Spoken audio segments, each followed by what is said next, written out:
We are so excited to have all of you here today. I'm Kathleen Lodel, Associate Dean of Extension and State 4-H Program Administrator. And I want to welcome all of you in the room, and I especially want to welcome those who are going to be online this morning. Because in addition to those who are here, we've also got a virtual room of people who are around and going to take part in today's learning.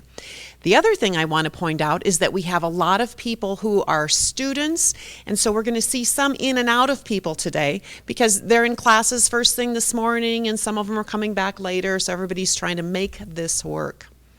We're delighted to have all of you here. We're delighted to really talk about families and children and how their environment fits that and how it contributes to that and the meaning around that. You know, in Nebraska, young children are very, very important to us. We are working hard at making sure young people are ready to go to school, young people are ready to learn, and we know that a big portion of that is what the built environment looks like and how that contributes. So we're excited that we can be talking about that today.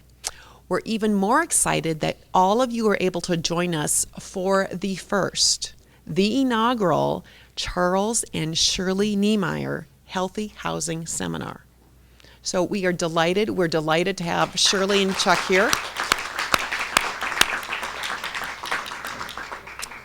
Thank you to both of you for making this happen.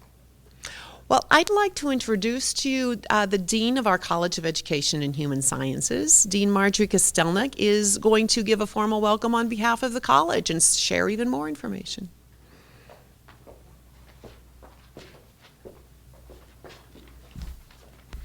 Well, good morning. It's really nice to see you.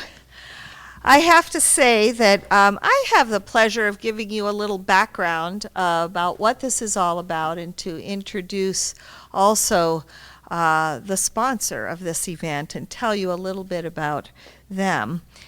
But first I want to ask you a question.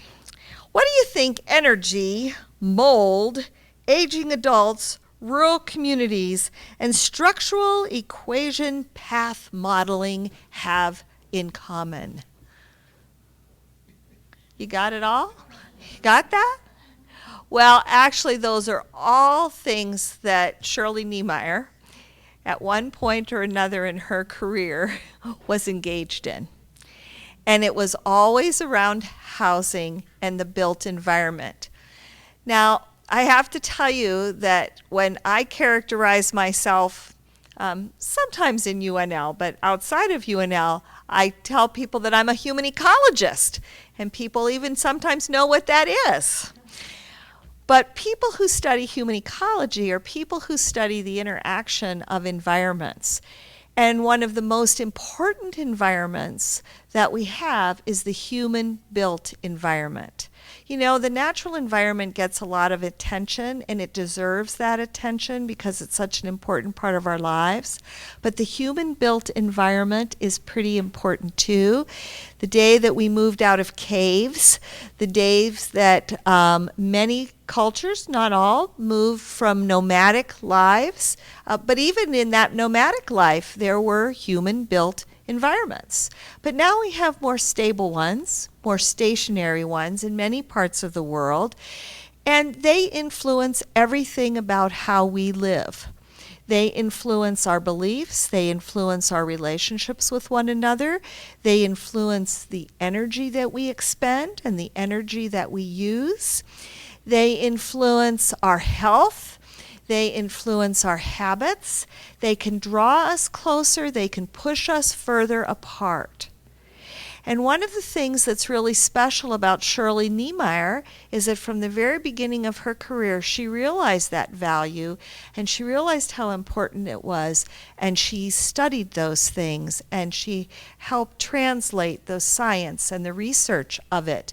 You know, sometimes people think when you take a topic about something that we're all kind of familiar with, if you say Mars rover or your house on your street, we would automatically probably think that the Mars rover was the most exotic environment. But I would say to you that, in fact, it's the household environment that's the most exotic, the most varied. Everybody's got one, or we hope that people have got one. And if you don't, we are worried about that. And in fact, homelessness in our society is something that we care very deeply about.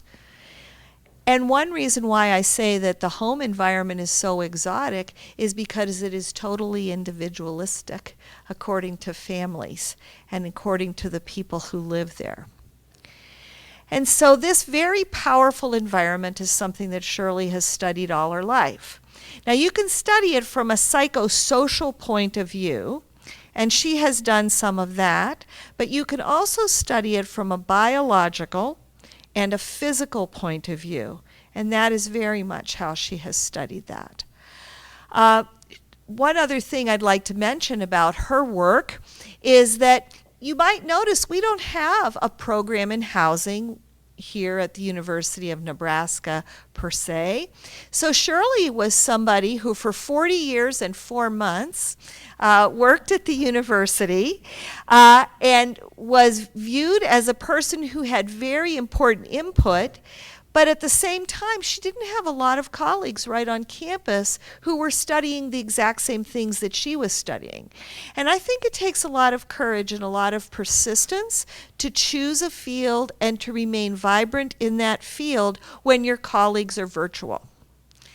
And Shirley is somebody who has colleagues literally all over the country and all over the world, because that was how it had to be done. It was a virtual community of scholars who helped us to understand here in Nebraska the very important points of homes and the constructed environment.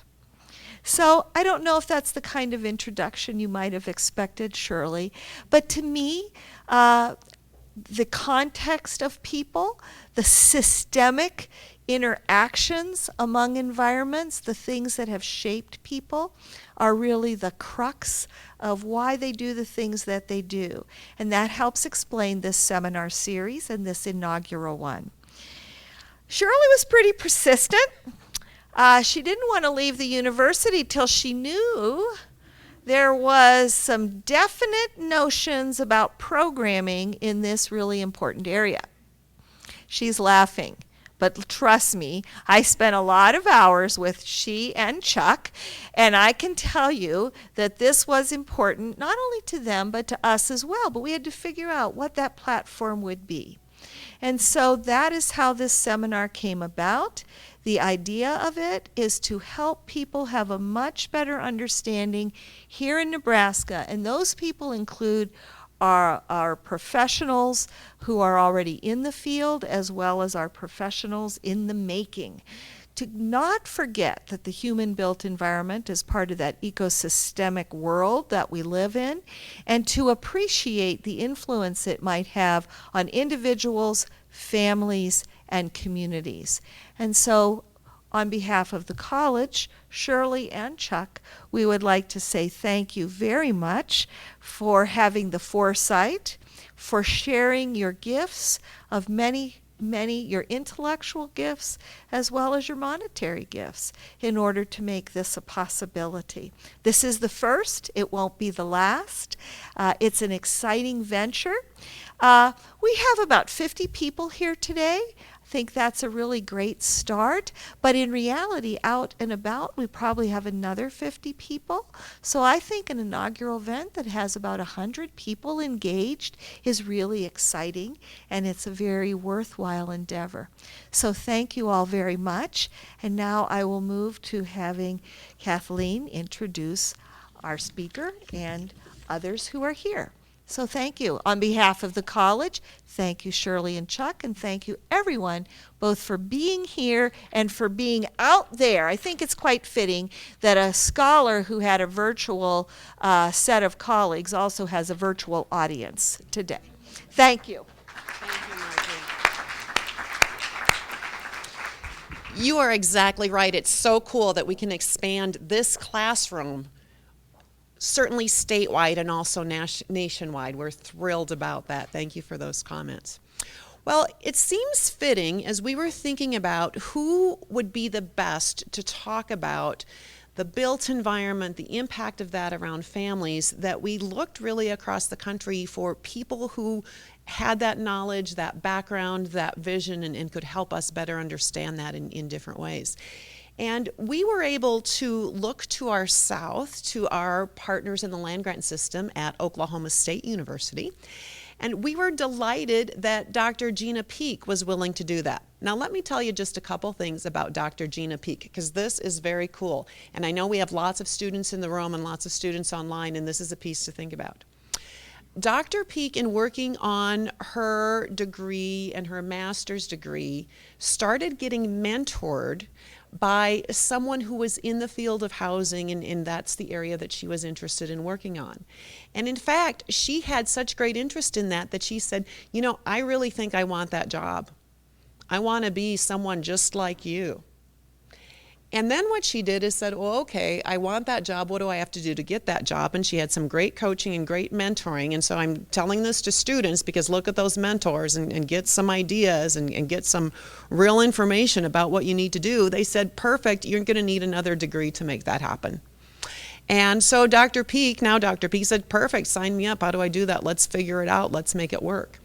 So Gina Peak got her Ph.D. just so that she could be an extension specialist. Now, how cool is that? We love having extension specialists. We love having talented people who are willing to do whatever it takes to make that work. A couple other things about Dr. Peak. She loves being an extension specialist. She has worldwide experience, and I think she'll talk a little bit about that, and that's actually where she met her husband. And she's here to really talk about housing and the built environment, especially around families and what that has to do with families. Right before she does that, just to get us started this morning, how many of you in the room are now students? Love it. Look at all the students in the room.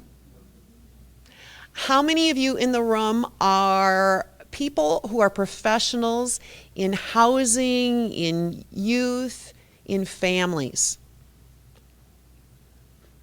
Great welcome to all of you. We love having that kind of group together to talk about the very things that Dr. Peak is going to share today, because it's that interface. It's all of those groups talking together that we can really make a difference. So, Dr. Gina Peak, we feel especially excited to have you here today. You kind of have the group layout, and we are ready to rock and roll. Let's welcome Dr. Peak. Thank you so much. Everybody, thank you so much for having me. When you were giving the details about Dr. Niemeyer, I have to say that the 40 years and 4 months was really interesting, because as I stand here right now, I'm 40 years old. So I'm yet another 40. Those words that you said earlier were absolutely on target for her. I have to say, I met Dr. Niemeyer through our professional organization, Housing and Education Research Association. And when I use the phrase "stand on the shoulder of giants," I mean it. She is a fantastic person, so well respected within our community. She is truly a pillar in the housing community. So again, I'm so grateful for the opportunity to be here, and thank you very much for having me. So I want to not be tethered to the podium here. So I'm going to take this and move around a little bit. Okay, so I'm at Oklahoma State University. My appointment's extension. I do have some worldwide experience in that I served in the Peace Corps. I met my husband in the Peace Corps, and so when I think about housing, I can think of this from a global perspective. I used to live in West Africa, so there's a big difference between West Africa and Nebraska, we'll say, the housing.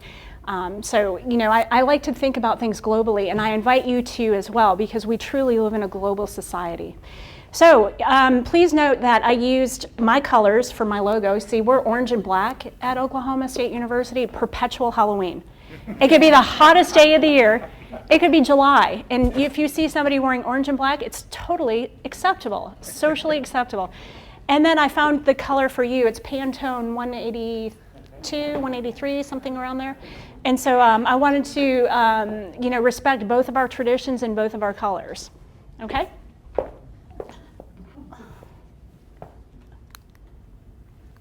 Okay, so the title of my presentation is Families, Homefront, Families in the Built Environment. So before we get started though, I wanted to show you this map really quick. This is a map of the land-grant colleges and universities. Now here, the land-grant is so important to this topic, the land-grant mission, in that we have teaching, research, and extension. Okay, that is the fundamental, most important thing to these universities. It is part of the fiber of what makes us who we are. We are different than other universities, and not all universities can say they do the stuff that we do, and we do it with excellence. So I wanted to point out that this is where I'm from, down here, Oklahoma State University, and then up here we have the University of Nebraska. So I come from a very similar college in that we have that fundamental teaching, research, extension mission. Now what I noticed, what was unique and something that you could tap into here in Nebraska, is that in addition to your traditional sort of 1862 land grant, you also have a number of what we call 1994s, which are the Native American land grants. Okay, so again, partnering with these types of institutions, you have a really unique opportunity to meet with these other people, network, and understand that they have a mission similar to this university. Now notice in Oklahoma, even though we have a large, sizable Native American population, we don't have a 1994. Okay, so again, you have a very unique opportunity here, and I wanted to point that out to you. We do have something called Langston University, which is the HBU, Historically Black University, and you know, we work with them, and I don't believe that you have one here. Am I correct in saying that? Okay, so you do have the 1994, so you have this really rich resource. So again, tap into that. Oops. Okay, I wanted to show you this. This is so important. In Oklahoma, at Oklahoma State University, we're about to celebrate our 100th anniversary. This means that for the last 100 years, formally, we have been doing this extension work. Again, teaching, research, extension. We've been working on this for the past 100 years. We had some informal stuff prior to this, but we're celebrating our anniversary coming up, 2014. So we are very proud of this. And for us, it's personal. We reach the people of the state. When the rubber hits the road, I believe, it's extension. We take the research that's generated, we take the information, the knowledge, and we basically take that and make it palatable to the public. As a public university, we are obligated to reach the public. Extension is the way to do that. So if you take a look at our logo, it's really nice. We're renting, actually we were going to rent a train and do these whistle-stop presentations. Well, the train was donated, and guess who gets to be on that train? Me. I'm so excited. I talked to our associate, our director, and I said, you know, if you don't mind, could I secure my place on the train? And he said, absolutely. So I'm very happy about that. Okay, so I understand how this is going to work is that I'm going to talk to you for a while and give you some information, and then we're going to go into these breakout sessions. Okay, so I wanted to lay it out for you. We're going to be talking about, there's a couple of different things, but the one that my presentation really speaks to is health and safety factors in the home and how they affect child and youth development. So lead, mold, air quality, basic safety, et cetera. You know, and this is, I understand that you're very interested in children. The learning child is a very important theme to you. That also speaks to me. I have 2 young children. This is my daughter Jenkins. This was taken a while ago, but I love that picture. She's 11 now, and she was probably 7 or 8 when this was taken. So I understand the learning child. You know, this for me answers the why do we care. Isn't she adorable? Everyone, can I get that, please? Okay, great. All right, she's also very funny. Okay, this is a picture of her recently. This is at her dance recital. So you see, you know, I'm very interested in capturing not only the birth to 5, but what happens after that, right? Because we know that childhood is basically from birth to 18, you know, as we sort of define it. But I understand that, you know, housing for very young people is absolutely important, but let's not lose sight of housing as they get older as well. Okay, so when we're breaking out into your groups, these are the 3 questions to lead your discussion. Number 1, why do we care? I feel if we can't answer the So what's the big deal? Why do we care? Then we need to really rethink that and go back to that fundamental step. What are the gaps or barriers? We're going to talk about that. What are the resources to address the topic? Where do we collectively go from here? Now, we've got a whole group of people here. We've got students, we've got practitioners, we've got academics. Between all of these brains, we can think of, here in Nebraska, where can we collectively go? What is the one thing that you will do because of what you learned today? And there's some paper on your table, paper and pencil, and I want you to think, as I'm talking today, what's one thing that you can do, okay? Whether it's a project, a paper that you can write, an idea, a partnership that you create with someone at your table, so on and so forth. Think of that one thing, okay? Because you can't leave until you think of that one thing. We'll be standing at the door. Okay, so while you're doing this, while you're thinking, consider your professional and your personal experience. Again, I have 2 small children, so for me it's absolutely personal. Okay, I care very deeply about these things because of my children. If I think about my professional life as well, since I'm the state housing specialist, I definitely have a professional interest in here. So again, think broadly. Okay, so before we begin, before we launch, let's define some important concepts. I want to make sure that we're all sort of on the same page as we're discussing these things. Okay, first of all, families. Defining families is it can be a pretty tricky thing, and I'm sure this group knows that better than anyone else. So to define families, I looked and found some definitions. Okay, so we're going to define families, housing, and the built environment. Okay, so first of all, what is a family? Well, I turned to my old friend Merriam-Webster to find out that a family is a group of individuals living under one roof and usually under one head, a household, a group of persons of common ancestry, a clan, people or group of peoples regarded as deriving from a common stock, a group of people united by certain convictions or a common affiliation, fellowship, okay? And then the last one is a basic unit in society, traditionally consisting of 2 parents rearing their children. Also, various social units, differing but regarded as equivalent to a traditional family.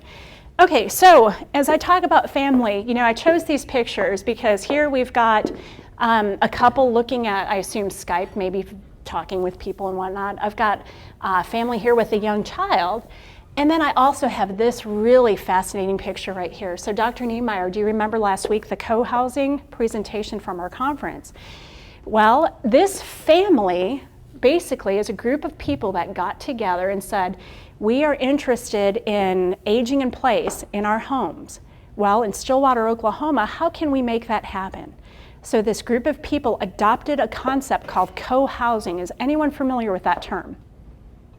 No one. Okay, I've got a couple of people here and there.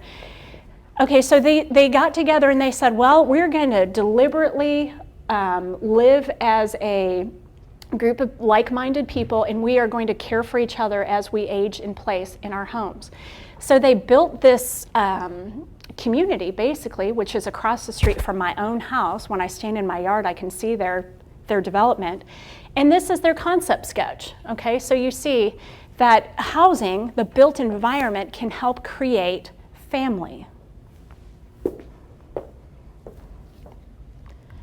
Okay, so what is housing? Housing is so much more than shelter, okay?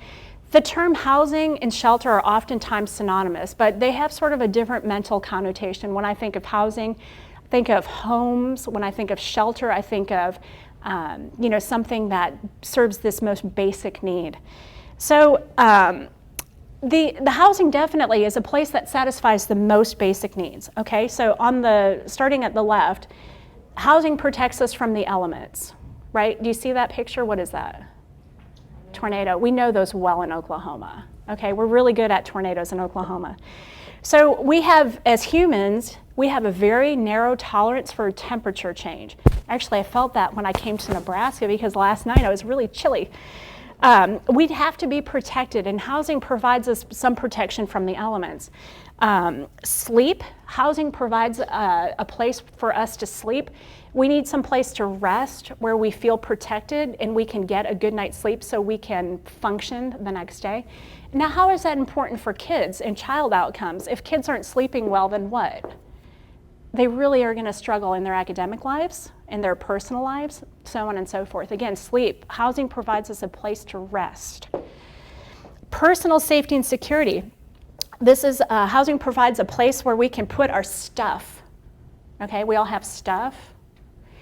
A place for us to put our stuff and ourselves that is protected. And I chose a set of keys to show that you can basically lock your belongings, lock yourself, have a place of refuge. And most importantly, housing provides us an address, okay? It provides an address so we can get goods and services like access to employment. So for example, if you don't have an address, it's pretty hard to get a job, right? Your employer wants to know, well, where do you live? What about school enrollment for children? If you don't have an address, that's a barrier. Okay, if kids are living in shelters or whatnot, schools understand that they might be a transient population, and it's hard. It's very difficult for these folks. Social services, if you don't have an address, it's hard to tap into certain social services systems. Okay, so you see, housing is so much more than shelter. It provides us an identity as well. Okay, is everybody familiar with this? Maslow's hierarchy of needs? I see some nodding heads. Good. Where do you think housing fits in on the hierarchy of needs? All over? Where do you think? What's probably the most important thing? What's up? The bottom, that's right. We were talking about this last night. I had an excellent tour yesterday. Thank you, Mike, for doing that. And Mike and I, strangely enough, were talking about Maslow's hierarchy of needs during our wonderful social event. And so, we here in Family and Consumer Sciences believe that everything that we do touches this, okay? And you know that you have to meet these needs, these basic needs, before you can move up, okay? So housing fits right here in the most basic, the most fundamental needs. In 1939, the American Public Health Association's Committee on the Hygiene of Housing identified 4 human needs that should be addressed by the housing environment. One is this fundamental physiological needs, and it fits perfectly on our triangle here. 2, fundamental psychological needs.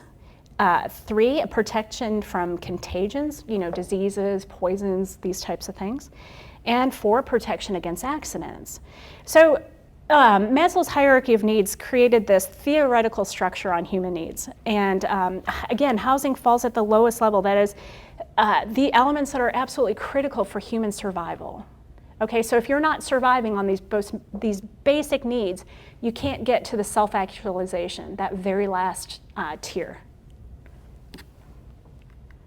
Okay, so let's talk for a second. Again, we're still defining things. So what is a healthy home? Okay. Basically, there's a lot of federal agencies that are interested in healthy housing. U.S. Centers for Disease Control and Protection, U.S. Environmental Protection Agency, USDA, Department of HUD, Housing and Urban Development, so on and so forth. So I'm going to use HUD's definition, okay?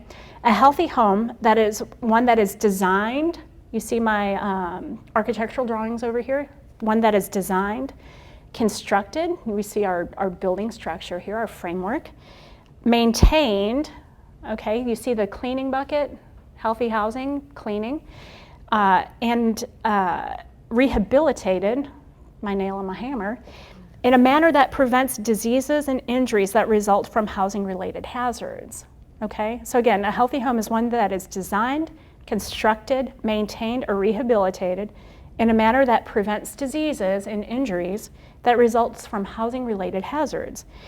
So why is the health of our homes important? Has anyone ever heard that term, healthy housing, before today? Let me show of hands, who has heard it? Okay, good, good. Who has not heard it? Okay, I got some hands in the back, good.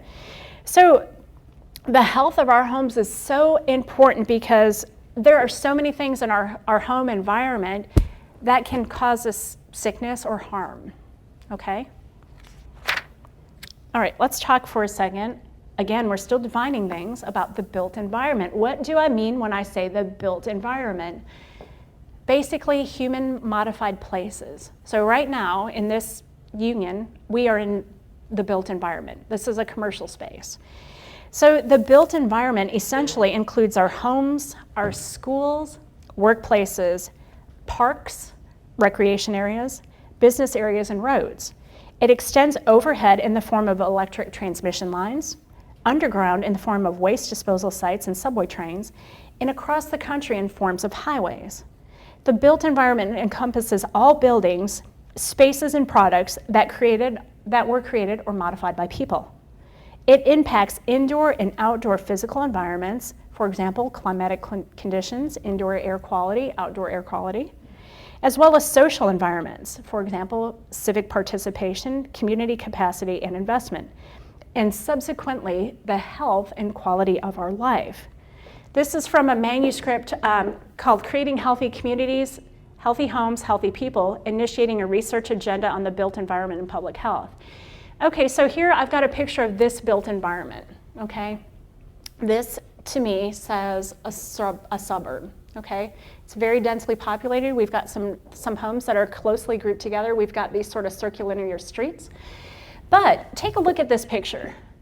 Now, what's really interesting to me about that is that, let's say a person who lives here wants to visit this person here. For this person to get to here, they could cut through these backyards and jump these fences, which if you're a small able-bodied kid, you might be able to do. You might rip your pants along the way. Otherwise, you're going to have to go all the way up here. Do you see? All the way over here, back down here, all the way around to this cul-de-sac. Do you see how I did that? So what are people likely to do? They're going to put their shoes on and walk.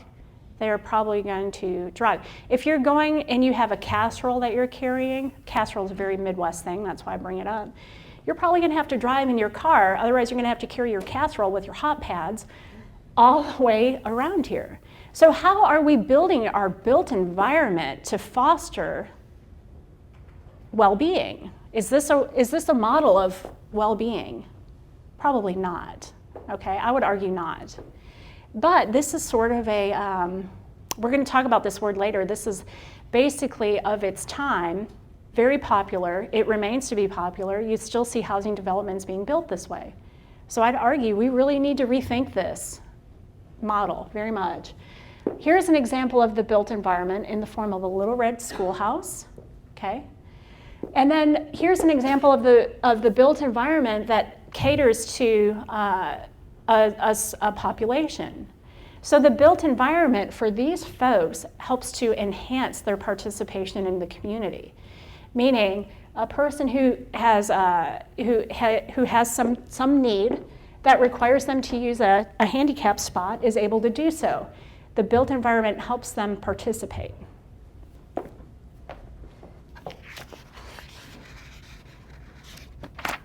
Okay. So now that you have some vocabulary, let's make the connection, okay? So in extension, what we do is typically I give a little talk and then we participate. So what I want to do right now is spend a little time, and I want to hear from you. First of all, take a second and introduce yourself to the people at your table. Then we're going to do something where we're going to identify health impacts associated with housing, housing hazards, corrective actions, and resources. Okay, so we're going to do that real quick, but take just a second and meet everybody at your table. Okay, let's go ahead and get started. Okay, you'll have more chances to visit as we go through. Okay, so let's make some connections here. So in your tables, let's just talk for a second. Name a few health hazards as a direct result of housing. Okay, no cheating at this table, Shirley, because you already know. Right, okay. And then I'm going to go around from each table and I want each table to name one to me, okay? So workshop that idea just for a second. No cheating.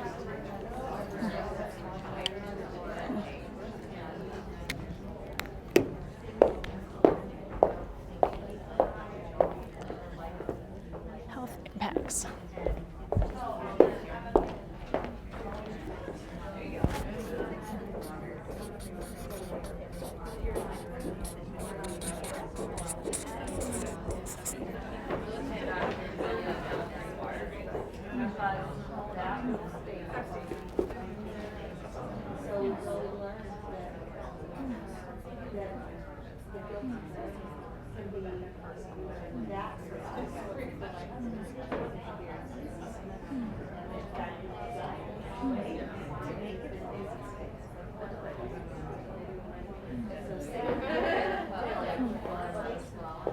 Okay, I'm going to start with the student table.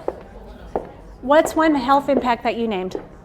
We were still introducing ourselves, but we came up with mold as one. Okay, what would be a health impact of mold? What would be an outcome? Respiratory. Perfect. Okay, respiratory, I'll just write respiratory problems.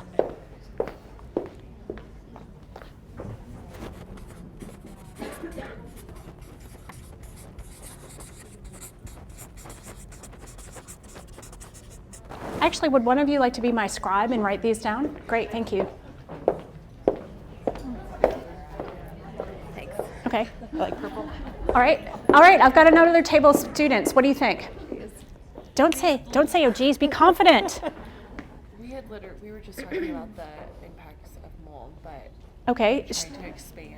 Okay, so they were talking about the impacts of mold. What else besides respiratory problems?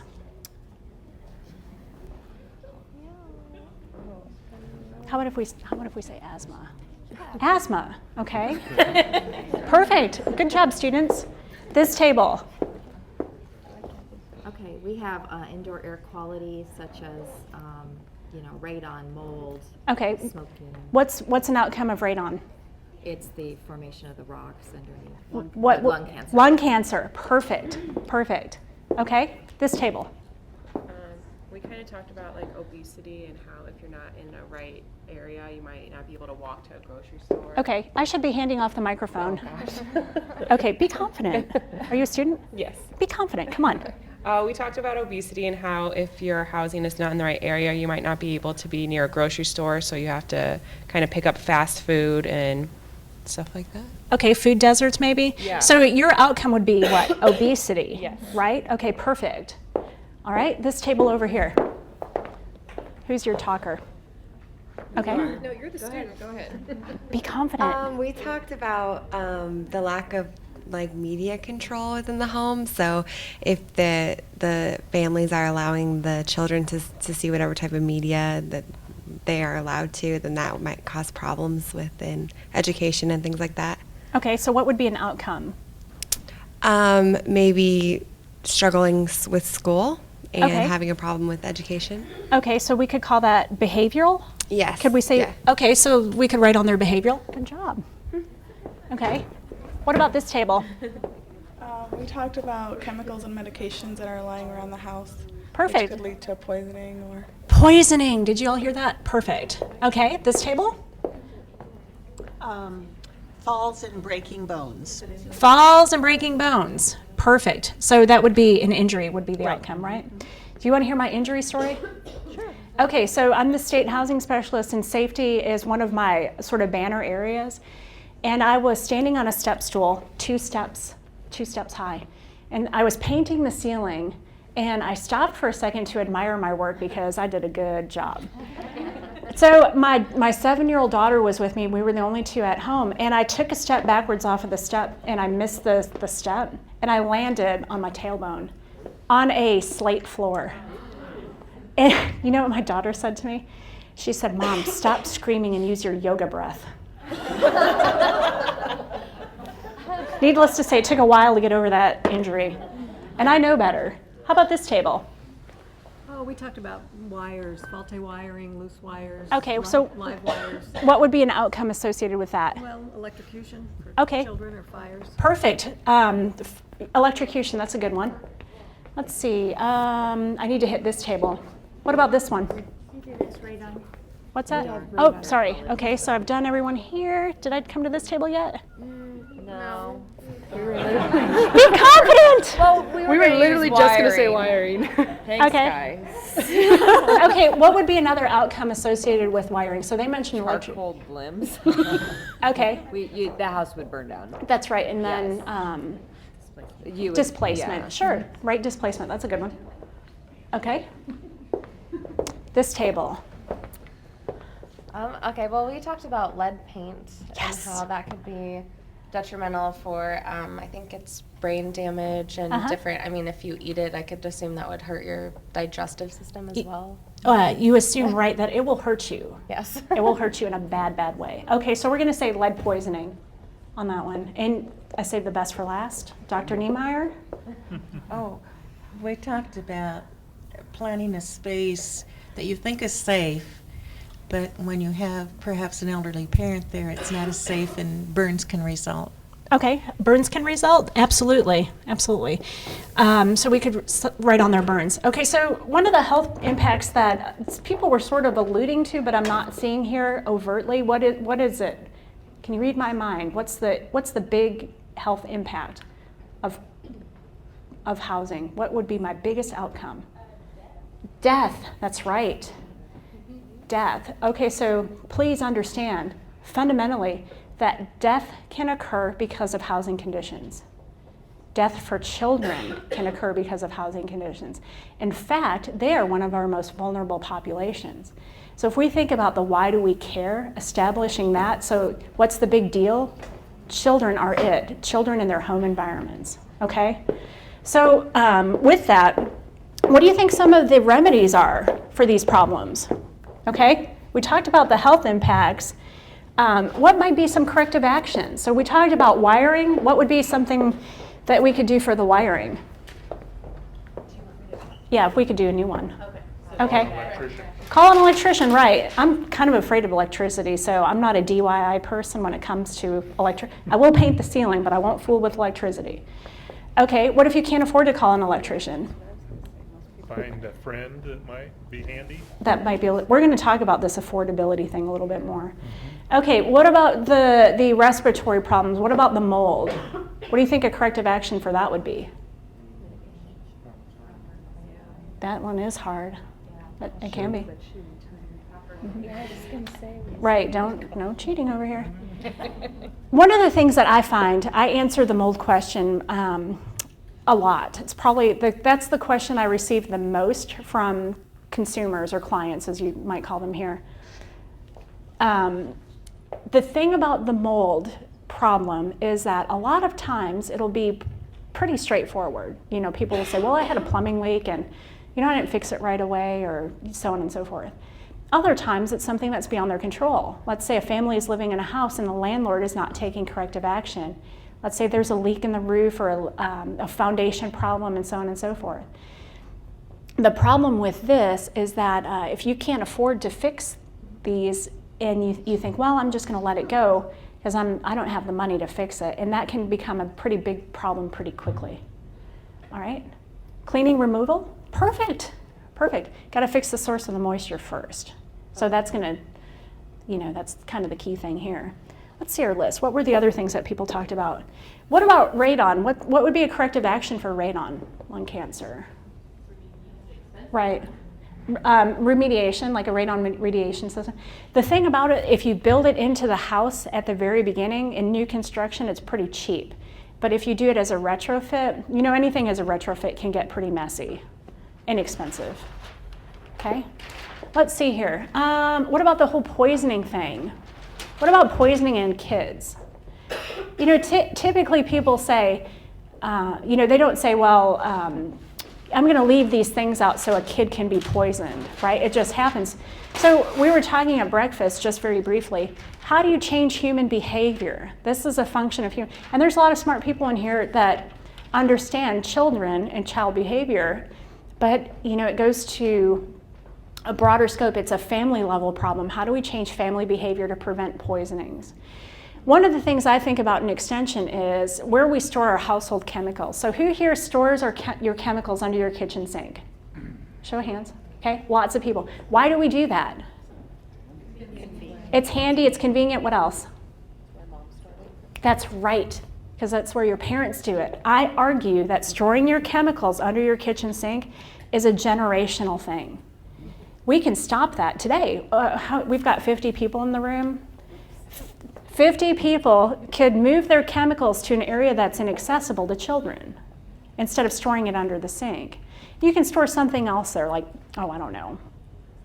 Sponges. Sponges, right. Potato chips, did someone say? I don't know. That's a little random, but sure, sure.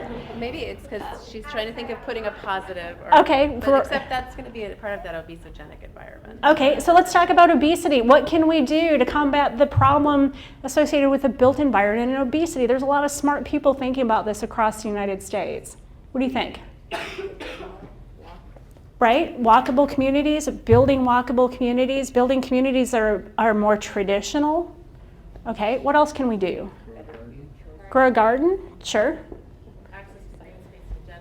Access to green space in general, absolutely. Okay, so people can get out, they can run, they can walk, they can enjoy the built environment. Okay, perfect. Go ahead. Having a workable kitchen so that you can cook for yourself. You are so right. Having a workable kitchen that you can cook for yourself, right. That's a really fantastic answer. Go ahead. Sometimes it's not as easy. I mean, certainly we can think about the idea that we can build a community but your housing is something you've invested a great deal in. Oh, absolutely. So things like sidewalks in areas where there aren't sidewalks, even in the one you showed us, there were no sidewalks. Mm-hmm. It was designed not to walk. Right. And right. so, just having sidewalks, I think, would be a big help. Absolutely. So there's a couple of different factors here. You're talking about something that's very important. It's about personal comfort as we work through our built environment. So if we are comfortable in our built environment, we're going to be more likely to get out and do things. If there is no sidewalk and we're on a busy street, we're really not going to want to. It's not a pleasure. It doesn't evoke that sort of pleasure sense of being outside and participating. You're absolutely right. So one of the things we can do is retrofit our communities. Our more traditional, I was going around here and I noticed in this area there are a lot of sidewalks. I'm a runner, so I went running last night and I was on the sidewalk the whole time. Some of these communities are pretty easily retrofitted. But again, it takes the sort of knowledge and understanding and will to make that change, for sure. Let's see here. What about death? Okay, how can we avoid death as a result of housing? We can, number one, raise awareness. 2, increase knowledge with the people that we are indebted to in our states. And 3, we can do the research to understand the nexus between housing, the built environment, and these health outcomes. Okay? And I think a great way to do that is with extension. Okay.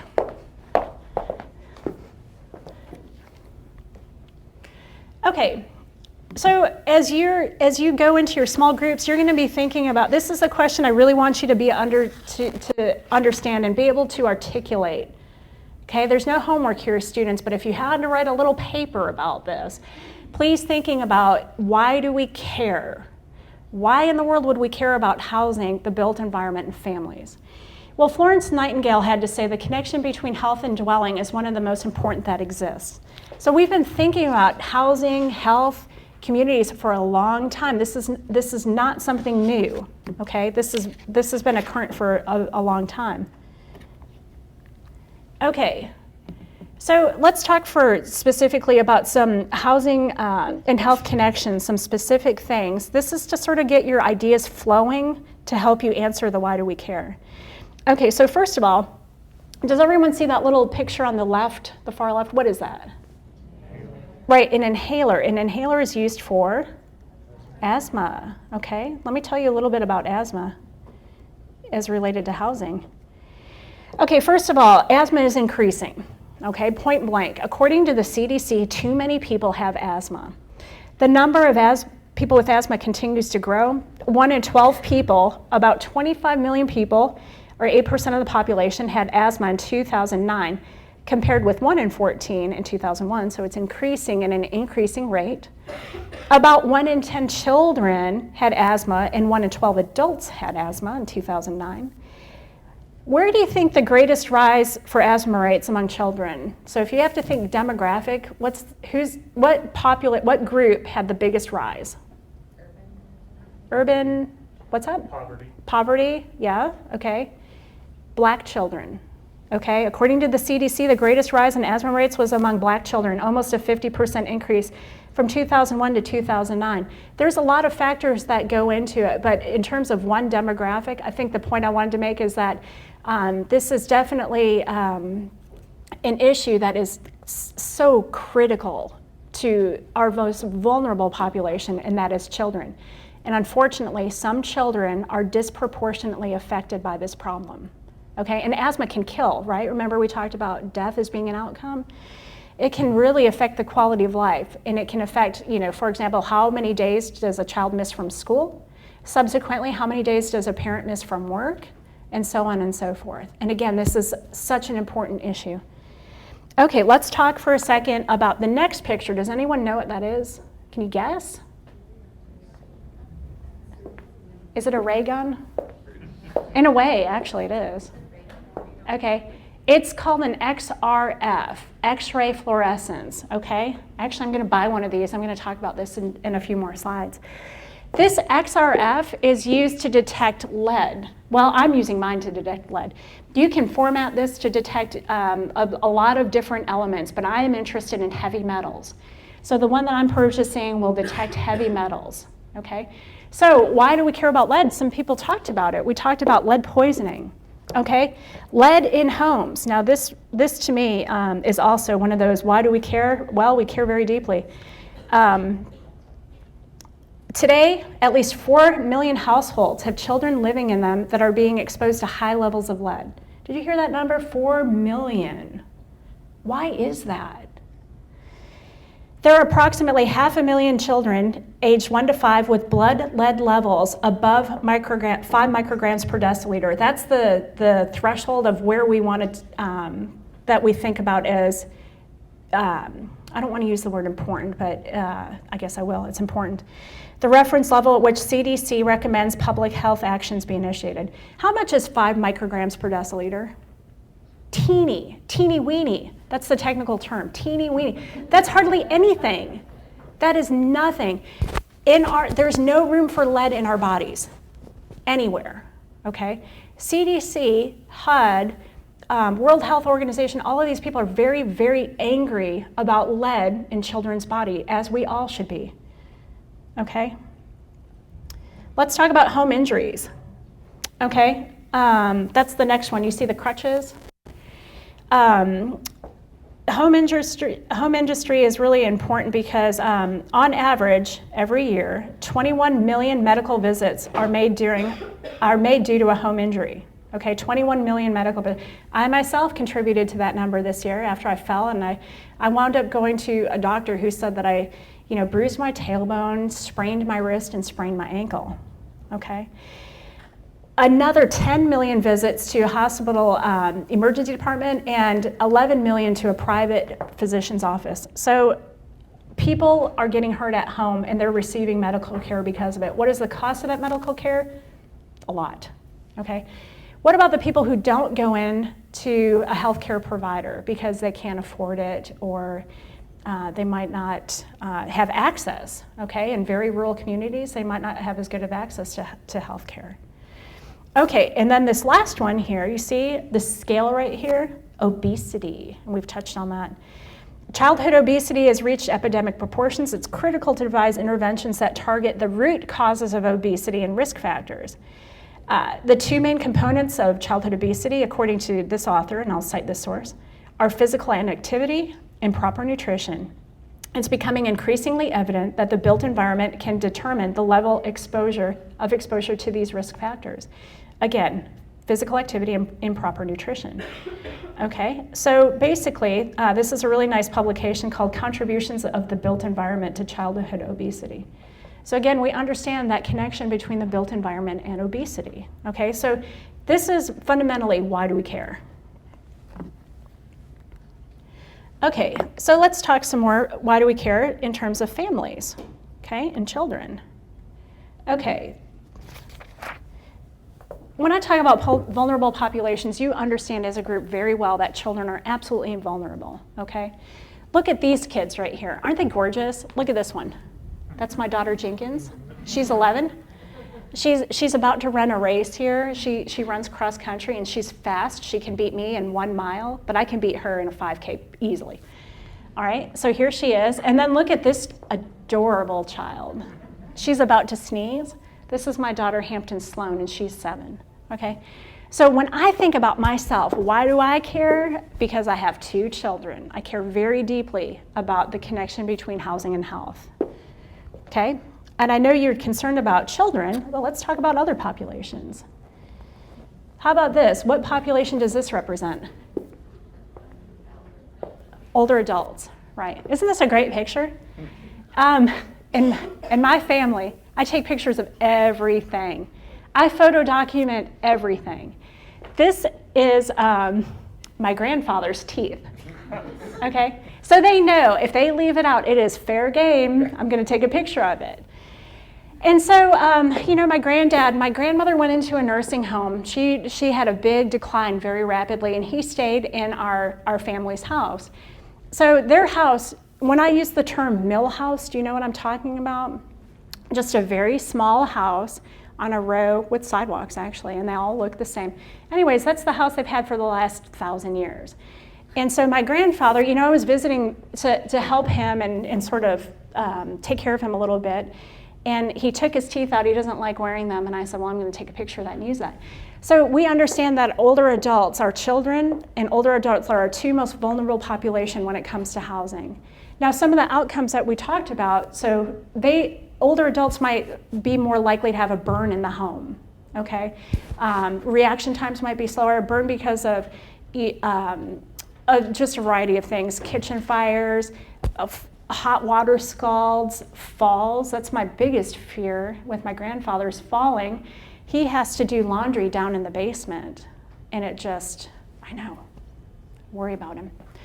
Anyways, the built environment definitely can help the well-being. What about the built environment in older adults? How does it help them be social in their communities if they live in these environments where it's hard to walk to places or get to places? Or what if the built environment doesn't have a senior center or a community nutrition site, okay? These are the things that definitely affect their well-being. Okay, some of the factors that influence our housing and our built environment include these. So we've got federal policy. People like HUD, CDC, these types of folks can sort of set the stage for us here in the United States. Then we can boil down to state policy, where certain states can adopt certain policies that really can control the built environment or influence the built environment. One thing right now that's happening in Oklahoma, I think it's happening here as well, is hydraulic fracturing. Is everyone do you know what that is? Fracking? Well, that definitely has an impact on the built environment and the subsequent housing that people working in this industry need, okay? And then we have local policy where, communities might be interested in becoming more walkable. Okay, so they're affecting these different things. So within that, we've got all of these folks that can influence on a smaller level. We've got families, we've got builders and contractors, resources that are available. We were talking this morning, and I know that like Oklahoma, Nebraska is a very rural state. So in order to get resources, you might have to travel or bring them in. You might not have things locally that you're interested in. So for example, restoration hardware. You might have to travel to another state to access those goods and services. Okay, and then this word over here, zeitgeist. Okay, this to me is one of the most important things. So what is the culture of the day? Zeitgeist. What is the feeling, the sentiment, the understanding of today? Okay, zeitgeist is absolutely important. We're going to spend another slide talking about this. Right now, this says zeitgeist over here. Okay, so we are a nation of homeowners, right? It is part of our culture to own housing as opposed to renting. This is one of our housing norms. Ownership is the preferred form of tenure, harking back to Morrison Winter, who really set the groundwork for housing theories. Okay, so our cultural climate is that of ownership, and I'm going to talk about why that's important to Nebraska. Okay, here's some more about zeitgeist, the cultural climate of housing. we recently had our professional conference in Tulsa. It was last week, so I got to visit with Dr. Niemeyer a lot. And I was the editor for the proceedings. And as I read all of these abstracts, I read every single one of them a few times. The themes, the cultural climate of housing right now, as I was going through our abstracts, is this: sustainability. We care about sustainability in housing, okay? We also care about accessibility, okay? Again, for older adults, older populations, and for children. Something called universal design is very important to us. Universal design, that term means design for everyone, not just children, not just older adults, but everyone. And then affordability. So these were the three sort of big themes, the cultural climate of housing as of our HERA conference, which was just last week. All right. Let's jump to healthy housing. And we're going to workshop this picture. I love this picture. I could talk about it all day. Actually, I could talk about healthy housing all day too. But what I want you to do is, within your table here, let's take some time and identify, is this a healthy home? Okay? And then we're going to go around table to table again. We're going to talk about this. So on your mark, get set, go. Okay, this is a real picture. You know, I like to teach with pictures, and I solicit pictures all the time. And this is a picture from HUD. They sent me from a house in Oklahoma, basically. So it's a real living environment with real people in it. So let's start right here. What did you notice? Well, we noticed that the baseboard looked like it had mildew or mold. Okay. And it was very cluttered. Yep, very cluttered. How about this table? What did you notice? Be confident. You wrote a bunch of stuff down. Okay, I noticed that there's no toilet paper, and then there's stuff in the sink, so how do you wash your hands? Uh-huh. You know, the thing about the no toilet paper, I love this picture, because not only is there no toilet, there's 2 rolls. There's 1 square left. Okay, there's 1 square left. That's not really effective. 2 toilet paper rolls. That to me is just the craziest design thing ever. How about this table? What did you notice? Help me out, guys. I didn't see the picture. You didn't see it. Cheater. There's something underneath the toilet. Okay. Maybe toilet paper or something. I can't really tell. And you can't really take a bath because there's stuff like blocking it, and then it looks like there's boxes or something inside the bathtub. You're absolutely right. The bath is being used for box like storage. yeah. Right. Okay. Is this the only bathroom in the home? Actually, I don't know. I assume so, but I don't know. Okay. The pictures typically don't come with an explanation. Sometimes they do, but this one didn't. How about this table? It looks like there's shaving cream or something. Okay. Looks like there's shaving cream or some open container in the sink, and then on the floor, I don't know if that's a Lysol spray or an air freshener. Absolutely. Okay, so we have some contaminants that are out. How about this table? What did you notice? There's a lot of objects around the toilet itself with, it looks like wet towels, possibly a plumbing leaking, just obstacles to even get to the Okay, so you can't even access the toilet. So not only can you not access the toilet, but there's no toilet paper. How about this table? What do you think? Well, we just said like what everybody else saw, but like you can't even like get in the toilet. Basically, there's no space. Okay, perfect. So accessibility, definitely a problem. How about over here? I noticed there's no hand soap by the sink at all. And also the toilet seat is open, so if there were like little kids around, they could fall in. Germs, contagions. Remember we talked about that? How about this table?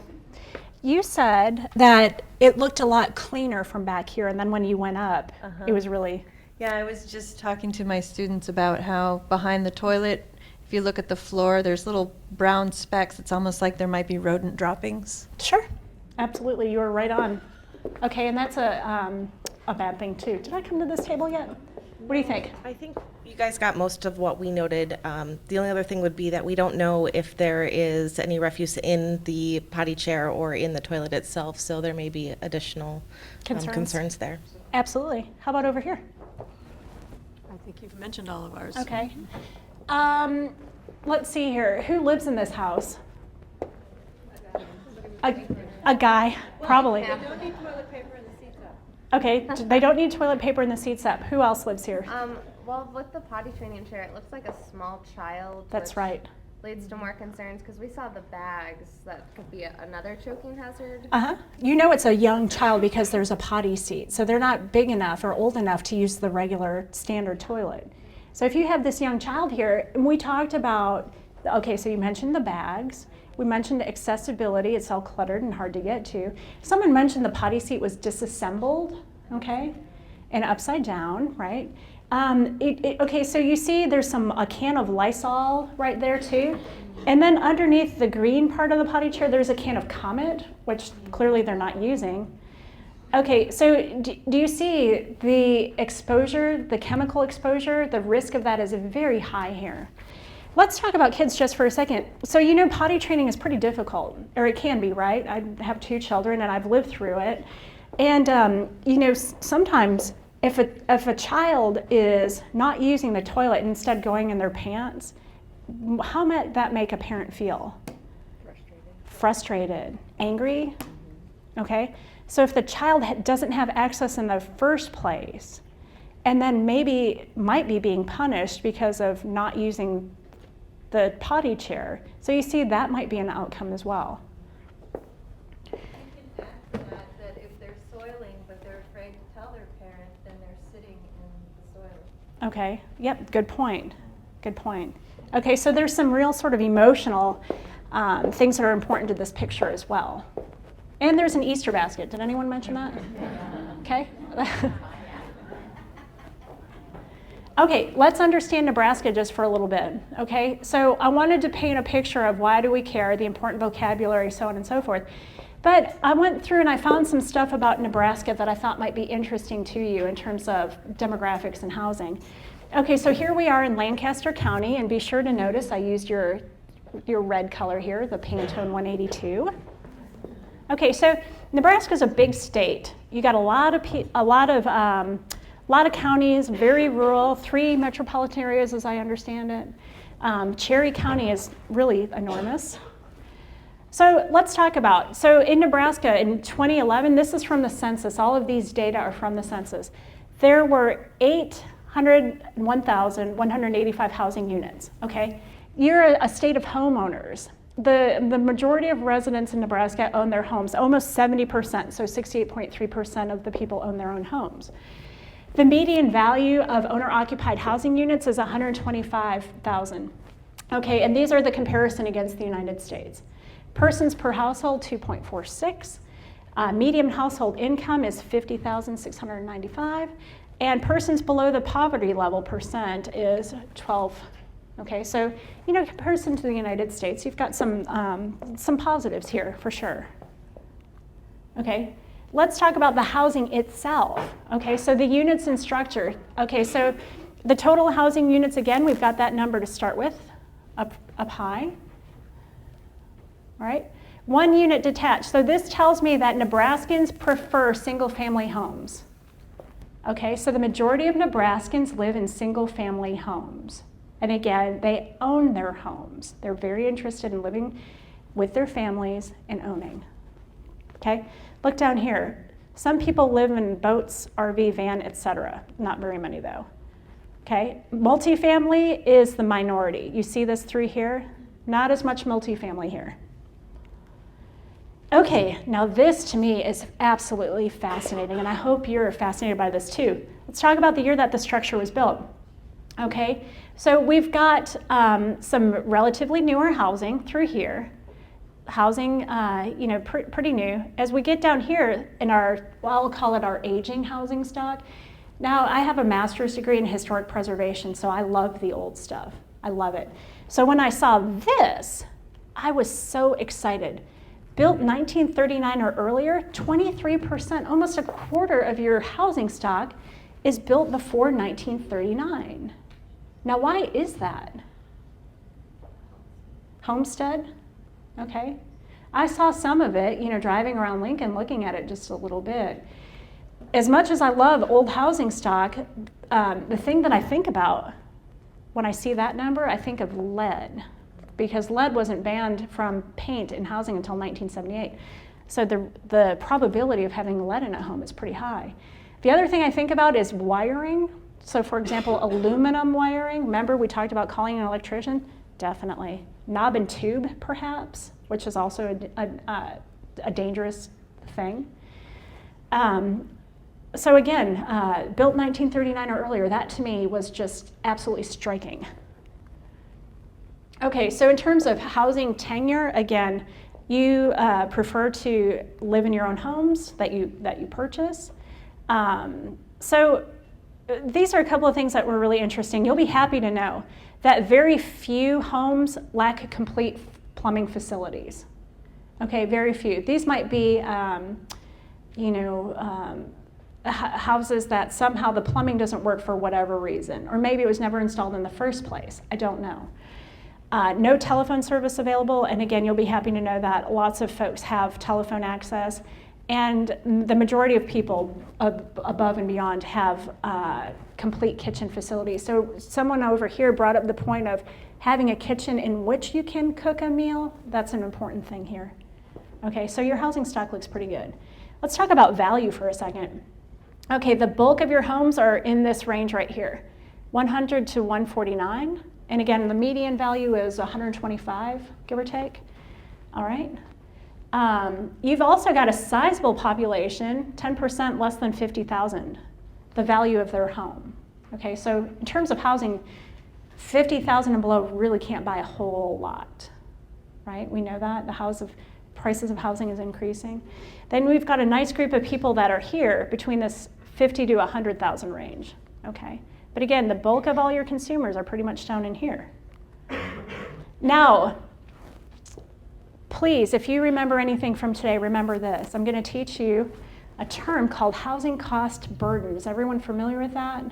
So how we measure that is that if you're spending more than 30% of your income on your housing costs, okay, so for a homeowner, that's going to be what? These are the percentage of a household income for owners. So it's going to be your mortgage, your taxes, your utilities, so on and so forth, anything associated with your housing.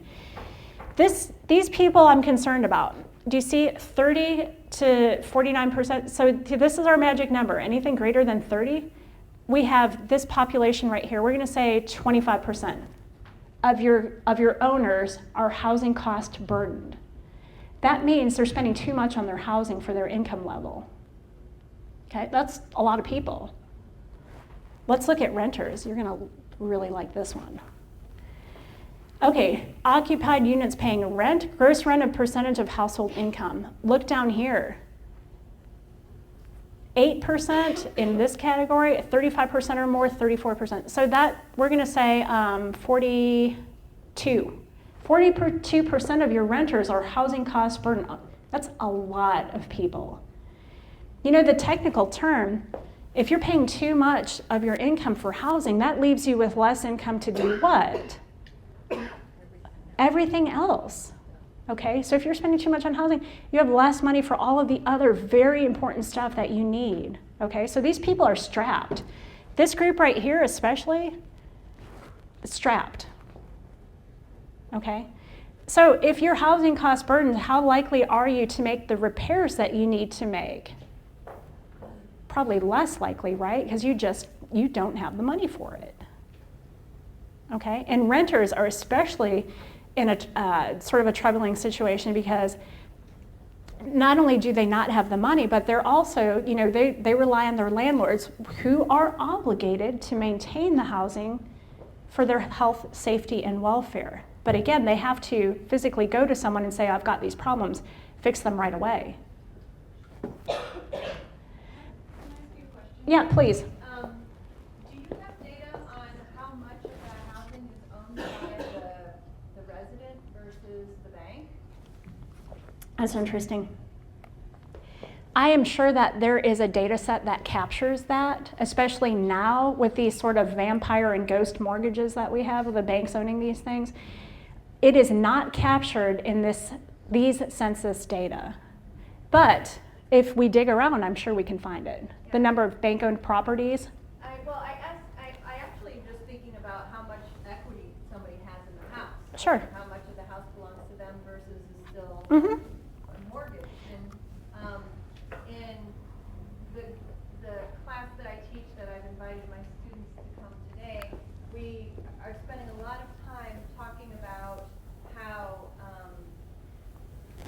for lower and middle income families to participate in the American dream, to be able to invest in their future and get a return, we have preached to them to buy a house. Right. Now we've seen that that's not the case. Right. And so the question is when, so right now we're on the front end of a market correction in that regard. So when I look at those numbers, I want to know how much of that ownership is true ownership versus I'm obligated to pay for this house that I live in, but really if I tried to sell it and move away, I would walk away with nothing. Right, right. Maybe census does have that, since people are very interested in those numbers now, there might be a data set. Good question and good comment. There might be something out there. Okay, so let's move out of Nebraska and into the world. Okay, is everyone familiar with United Nations Millennium Development Goals? Okay, so people around the world have identified this is what's important to us as our global society. These are the things that are absolutely important to us. 1, eradicate extreme poverty and hunger. 2, achieve universal primary education. 3, promote gender equality and empower women. 4, reduce child mortality. 5, improve maternal health. 6, combat HIV, AIDS, malaria, and other diseases. 7, ensure environmental sustainability. And 8, global partnership for development. Now, the great thing about this is housing. Housing is important to these Millennium Development Goals. So basically, when I search through these, housing fits really nicely here in number 7, ensure environmental sustainability. So basically, what people are interested in is access to clean water. Actually, I'm going to pull up my slide here really quick. People having access to clean water and improved water sources is one of the most fundamental important things to these Millennium Development Goals. Just one second while I pull this up. The other thing is safety and security is very important. And the idea of making improvements for people living in slum conditions and however they measure that. Access to clean water, less crowding, so on and so forth. So again, people around the world are paying attention to the importance of housing. Okay, so the World Health Organization hosted a conference, okay? So there were 40 experts from 18 countries all around the world. North America, every continent was represented. And so basically, these people called for some international guidelines for healthy housing. Again, the World Health Organization, so these are the big players in our global presence. Basically, they wanted to prevent a wide range of diseases and unintentional injuries that can be effectively addressed through better housing. So, they had some key messages from this. Okay, so the WHO report stated, basically they came to the conclusion that in the developed world, 80 to 90% of the day is spent in built environments, and most of this is in home, okay? So you think about kids, they're spending all their time inside and they're spending it at home. That home environment is definitely going to have an impact on them. Therefore, exposures and health risks in the private setting are so important, they are crucial, okay? The role of the home for health is enhanced that the fact that most of the vulnerable population groups, so for example, poor, sick, children, elderly, disabled, spend even more time in the setting and are therefore most vulnerable and the most in need of healthy environments. Okay, so this one right here, the report that came out of this, and it's very, very nice. It's really an interesting read. These are the things that they discovered, okay? So basically, the big problems, home injuries, number 1. Unintentional home injuries are a serious public health problem. In some countries, home injuries were the leading cause of injury death to children under 5 years, okay? Again, children under 5 years, homes, death. Home injuries can be reduced through adequate building design, basically. Indoor air quality. This report, again, identifies indoor air quality as a key concern of environmental health in many countries and is absolutely dependent on the quality of the building, materials, cooking and heating technologies, and user behavior. So again, if we can think about this human behavior part of this. The next thing is pests. In warmer climates, infestations pose health threats due to infections and food poisoning. Risks can be significantly reduced through housing conditions. Crowding, a major risk for social pathologies and mental symptoms, and increase the risk for infectious disease transmission. Again, problems with lack of space can be modified by housing design and usability. Water and sanitation. One of the major public goods to be provided in or near the home is the biggest cause of child mortality, as well as the main requirement for a healthy home. Again, proper water and sanitation. Location. The selection of residential sites for urban development based on assessment of environmental risks. So for example, flooding, pollution sources, etc., is critical to well-being. And then something that's really interesting, climate protection function. If adequately built, the home is a shelter to protect from extreme weathers, such as heat and cold, but also wind and rain. Okay, so therefore, adaptation of the housing stock is a key public health issue to mitigate climate change effects on health. Okay, so again, we're taking this really broad. Okay, so the main argument from this World Health Organization report, the big takeaway, the big message, is there is urgent need for authoritative science based on guidance on the relevant human health risks from the built environment and safe levels of exposure. Okay? All right, so take just a second, and there's some paper in front of you and some pencils. Now that you have a local view, vocabulary, you know why we care. Consider your sphere of influence, whatever that might be. What has been most impactful to you thus far? Take your paper and pencil and scribble it down. I have some more pencils and paper here if you need it. We're creating an infographic based on this event. Is everyone familiar with the infographic? Basically, it's a really pretty picture describing the event and the outcomes associated with it. We're going to put these on the infographic. Okay, so think about it. What has been most impactful so far? What has made you sort of stop and think?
Okay, let me hear from 3 people.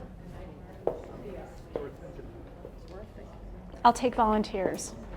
I heard you say it never occurred to me, so can I make you mine? I was shocked, because this isn't my field of expertise, how much injury and death occurs because of housing. Mm-hmm. Absolutely. So I'm glad to hear that made an impact on you. Okay. Let me tell you a quick story about injury. My husband is a civil engineer, and he spends a lot of time, local government is where that's his passion, but he spends a lot of time on job sites. Okay, so on a job site, he wears protective equipment because OSHA says you shall do that. And he also knows better, so he wears a hard hat, he wears boots, protect long sleeves, so on and so forth. His doctorate's in public administration. So he was working at our house, again, our house, and he was basically ripping out. Our house was built in 1965, and someone put these terrible built-ins in. They were very low quality, and I said, let's get rid of those, and he said, okay. So he was yanking at this built-in. Oh, I was at my office, okay, while this happened. It was a Saturday. I was putting together my reappointment stuff. It took a long time to do that, but this is, on this Saturday, I happened to be working on my reappointment notebooks. And so my daughter calls me, and she says, Mom, you have to come home. Dad is hurt. I said, okay. So I live 2.3 miles from campus, and I did drive, so I went home right away. And I get home, and my husband is in this room, and he's laid on the ground, and he is white as this tablecloth. And I said, oh my gosh, what happened here? And he said, basically, he was pulling this thing down, and someone had secured a big piece of plywood, and it had a 2x4 sticking out of it with a nail. And they didn't secure it to anything. They basically set it in there and then built the thing around it. Well, that came and fell and hit him on the top of his head, okay? So he couldn't get up. So I called 911. I've never done that before in my life, and it was really an exhilarating experience. So they had me on the phone, and they said, okay, where's your address? How is he doing? And they kept me on the phone until they got to the house. Okay, so my neighbor came and got my daughters, and I went to the hospital with my husband. Well, it turned out that, thankfully, it didn't puncture. The edge of the thing hit him on the top of the head and created a really nice gash. There was blood everywhere. It was terrible. He couldn't get up. He was so dizzy. And basically, they said it was a concussion. Okay, well, it took him a long time to get over that concussion. He did not feel good for a long time. The point of my story is, here's a research question. He knows better. At work, he wears his helmet, he wears his boot. Why didn't he wear his protective equipment at home? Okay, so think about that research. Why do we do something at work, but then we turn around and we don't do it at home? Okay, he said never again will he make that mistake. But that was a pretty invasive mistake to make, okay? All right, so you mentioned injuries. Go ahead. Kind of on the injury topic, if you think about like low-income families who have maybe one person working in the home and they get injured at home, a lot of them are working jobs where they can afford to be on disability or to not have an income. So right. Getting hurt is also a huge strain on the kids because they don't have any money. A lot of them don't have insurance, like disability insurance either. So getting injured at home is a huge debt to their household. That's right. Perfect answer. One more person. What's been most impactful? Go ahead. I put that learned behaviors, healthy or not, are the ones being passed from generation to generation, and a lot of times all it takes is reevaluating or re-educating Right. to be able to change such dramatic outcomes. Perfect answer. People don't know what they don't know. And sometimes it helps if we help them frame their thoughts differently so they can affect their own paradigm shift. Perfect answer. Okay, so as you wrote those things down, we'll be collecting those for our infographic.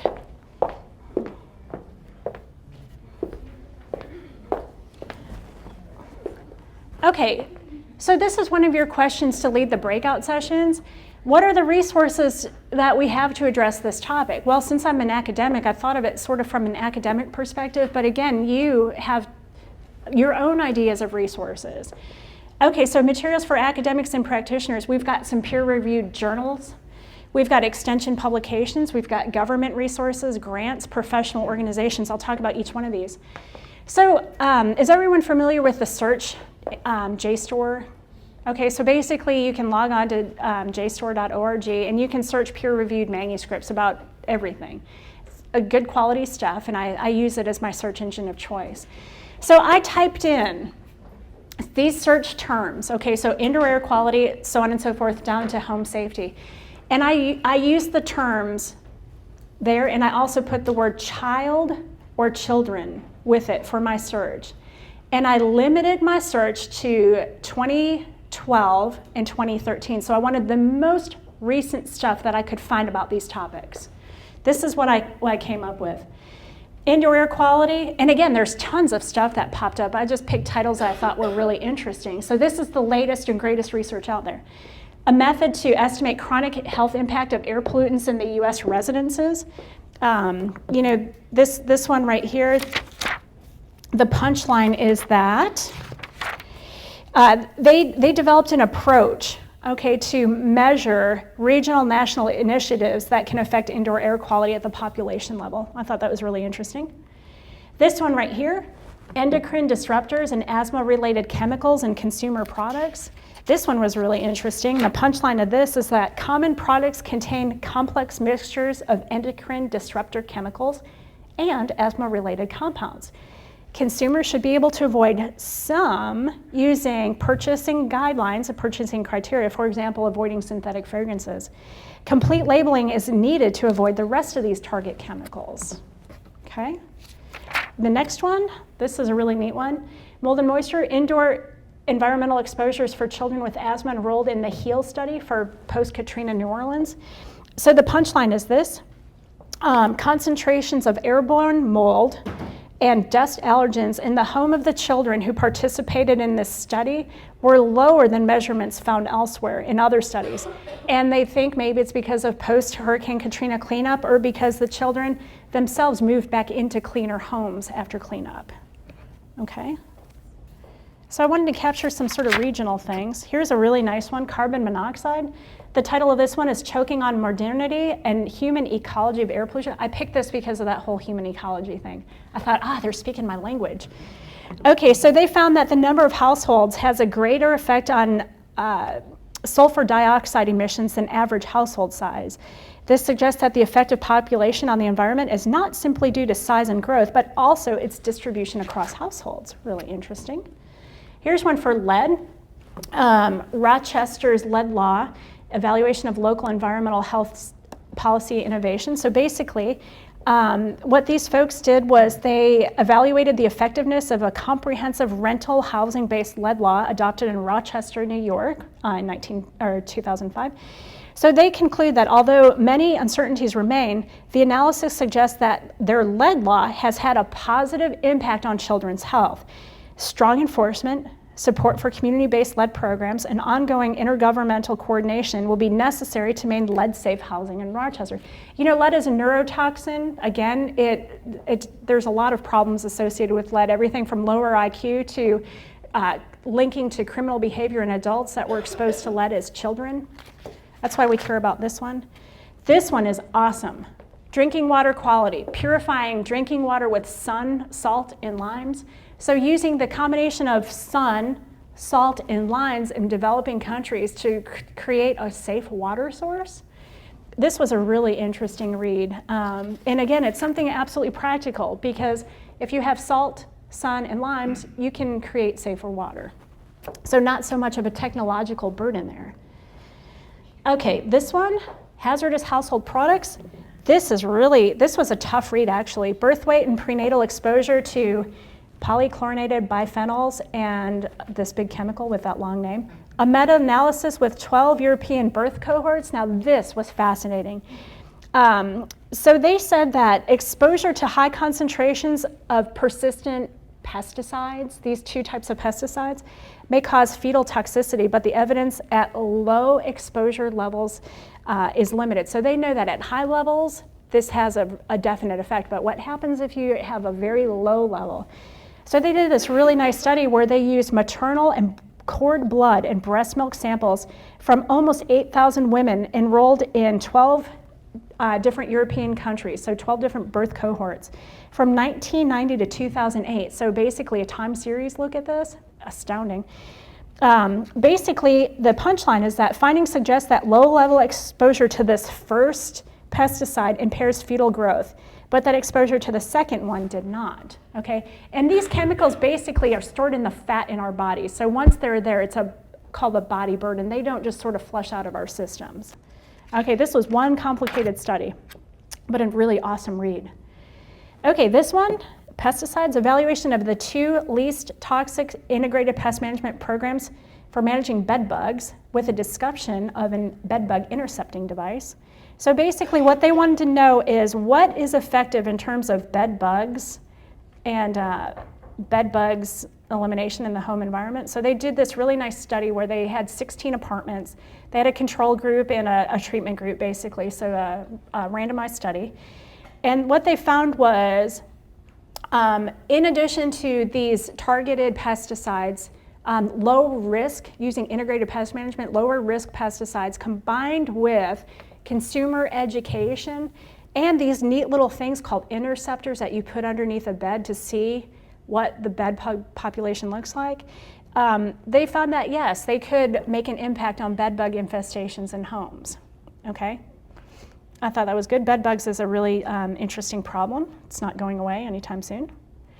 Here's one on home safety. The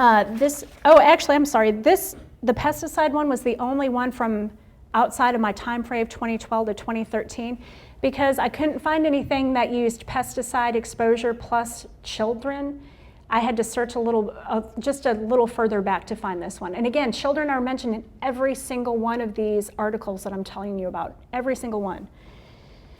Okay, home safety is our next one.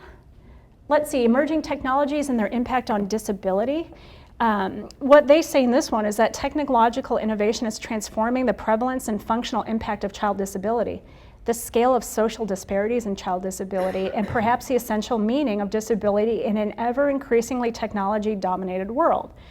So they look at the impact of technology on childhood disability and saying that technology in improvements in the physical environment, such as better housing, safer roads, poison prevention packaging, see that? Have significantly reduced childhood injury and disability. But what they go on to say is that not everybody has access to this technology. And the other thing is that, instead of focusing on the illness associated with the body, think about mental and emotional conditions as well, many of which that are not well understood. So if we think about those in technology, what is the next frontier? Okay, so those of you who are research, maybe that's something to be interested in. Again, technology can widen social disparities in healthcare for people, including children with disabilities. Okay, let's talk about my own research for a second. Every academic loves to. This over here is a bed bug. In Oklahoma right now, I'm on 3 different grants associated with bed bug risk reduction. I'm applying for a National Institutes of Health grant that basically what we want to do is look at reducing the risk of pesticide exposure as a result of bed bug infestation and other bugs as well, but particularly bed bugs. The problem with bed bugs is that they are really resistant to a lot of the chemicals and pesticides that we have on the market today. The problem is that people get freaked out and they do things that really are not rational to try and eliminate bed bugs from their home environments. Okay, so that's one thing I'm working on. This problem is not going away anytime soon, so we're going to stick with this bed bug thing for a long time. The other thing I'm working on is this. Remember I talked about XRF earlier today? Well, I was at the Healthy Homes Conference in Denver, Colorado a few years, and I came to this display where I saw these XRF. And I said, wow, this is really interesting. Show me how it works. So I had on a necklace that I had bought at a rummage sale, a tag sale. And the necklace was really heavy, and I always wondered, well, why is this thing so heavy? They said, well, let's test it and see what is it made out of. And so they tested it, and there were 3 people at this stand, and they all 3 jumped up because this item, out of all of the items they had ever tested, had the highest lead content of anything else ever. It was 50% lead. Isn't that amazing? I don't wear it anymore. I use it as a teaching prop, actually. And at that moment, I said, that's amazing. I'm going to buy one of these. There's one other state specialist that has one, Mike Vogel in Montana, but he uses his to test the lead content of windows for a weatherization program that he runs. I am looking at consumer behavior as a result of testing things. So basically, what I want to know, I'm the only state specialist that has one of these, using it for this purpose. Again, there are 2 of us, and I'm one of those 2. Does knowledge matter? Okay? So if I know that something has lead in it, what do I do? First of all, do I care? And second, what do I do as a result of it? Do I use it for teaching purposes? Do I put it away? Do I send it to a thrift shop where somebody else might be exposed to that lead? So you see where I'm going with this? It took me 3 years to get the money to buy this. If you look at this picture, you see there are 3 XRF here. That's $90,000 worth of equipment. So mine came in at, I was able to sort of wheel and deal. It's almost like buying a car. $26,500. But I'm so excited. It's coming on November 18th. And I'm just thrilled. I can't take it out of state either. It's basically a controlled item. Can only have it in Oklahoma. Office of Radiation Safety knows who I am. The state knows who I am, so on and so forth. Okay, so that's where I'm going with that. One resource that you all have access to is this book. It's called Help Yourself to a Healthy Home. This is written at an 8th grade or lower literacy level. This book is so fantastic. I use this all the time in teaching. Basically, it breaks down our environmental health concerns right here into 7 different chapters. And I believe that Dr. Niemeyer had a hand in this as well, okay? And so these are the things that, again, low literacy, it comes in a ton of different languages, okay? So these are some important, a really nice resource. You can buy it if you do a search for it, or you can just look at it online. You can download it. Again, this is a fantastic resource, my favorite resource. Okay, here are some fact sheets that the CDC put together. I wanted to speak to the built environment here. So we have these healthy housing fact sheets, talking about different neighborhood conditions and its effect on well-being. So if you want to take a look, again, these are free. Okay, let's talk about grants for a second. I just looked really quick at sort of popular grant funding agencies: U.S. Department of Housing and Urban Development, U.S. Environmental Protection Agency, Centers for Disease Control and Prevention, National Institutes of Health, Healthy Homes Partnership. Looking for a grant? These are just the tip of the iceberg, okay? And if you're not familiar with this, grants.gov, check it out. It's a way to sort of mine the grants and see what's available. Again, here in Nebraska, you will have access to other resources as well. Again, there's a lot of money available for healthy housing research and programming. Okay, and again, I think the best resource, the education to the public. Remember this map of the land-grant institutions? I believe extension is where the rubber hits the road.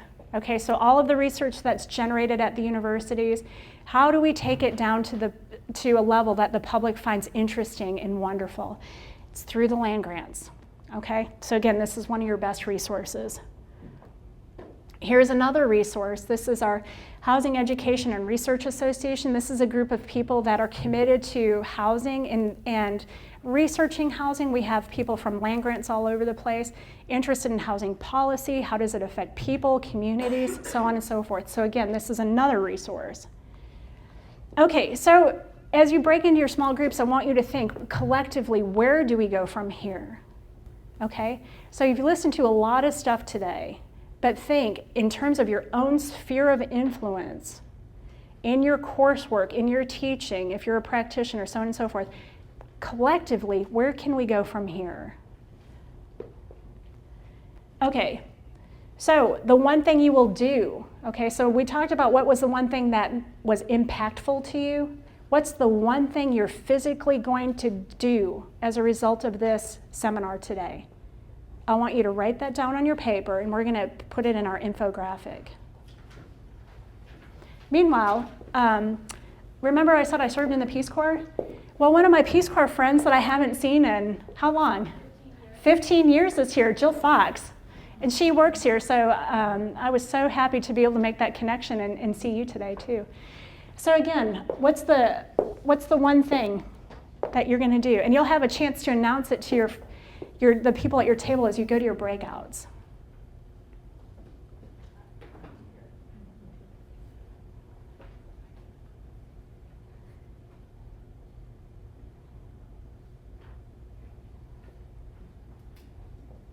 Some of you might be able to change some policy.